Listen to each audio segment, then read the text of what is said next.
Happy Sunday sa inyo guys.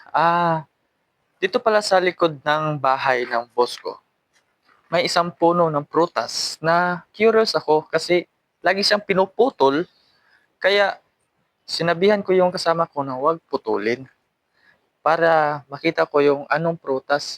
Kasi sabi nila ito, yan, sabi nila blueberry daw yan. Kaya noong una, nag, nagulat ako kasi sabi nila blueberry. Pero bakit ganito yung kaliit yung puno niya? Kaya ayun, ang ginawa ko, tinalian ko na lang kasi pag hindi mo kasi siya tinalian, itong buong lugar napupuno ng dahon niya. Tapos ito may sampayan dito, natatabunan niya kaya pinuputol ng kasama ko. Ngayon, ang nangyari, may bunga na. Ito nga pala yung bunga niya, guys. At saka sinerch ko sa TikTok, galing pala to, mas marami pala to sila sa Indonesia. In Indonesia, there are still many who have never tried this fruit. Yep, blackberry. Blackberries have a sweet and slightly sour taste, with a distinctive aroma. The taste can be somewhat similar to raspberry, but is usually a little more tart. This fruit is often used in making jams, cakes, or eaten fresh as a snack. Kaya ito na. At saka mas marami daw tong mga vitamins. What happens when you eat blackberries regularly?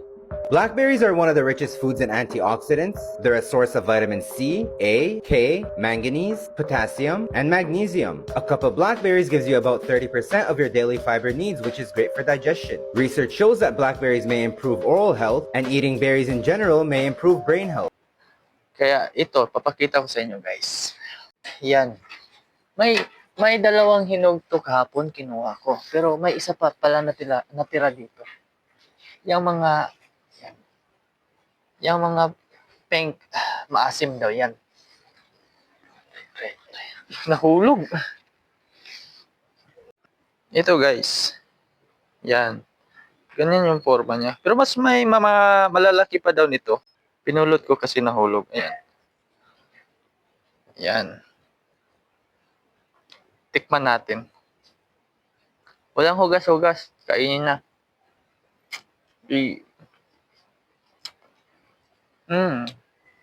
Matamis-tamis na medyo pait. Tapos parang lasang grapes lang din. Try natin yung pink. Kuha tayo ng pink. Sabi kasi, maasim daw to. Try natin kung maasim ba talaga.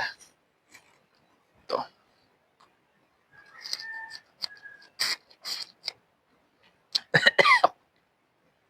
Maasim nga.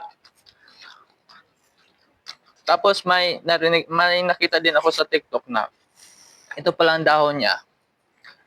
Ang ganda din daw to, may gamot din daw to, pero hindi ko alam kung ano yung gamit ng dahon niya.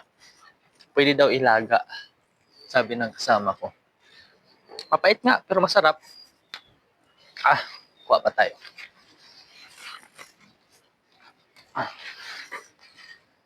Yan.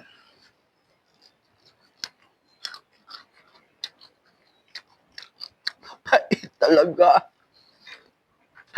Naglaway ako. Mapait guys, legit. Kaya pag uwi ko sa amin, magdala ako ng nito, ng itatanim. Kaya salamat sa inyo. Bye-bye!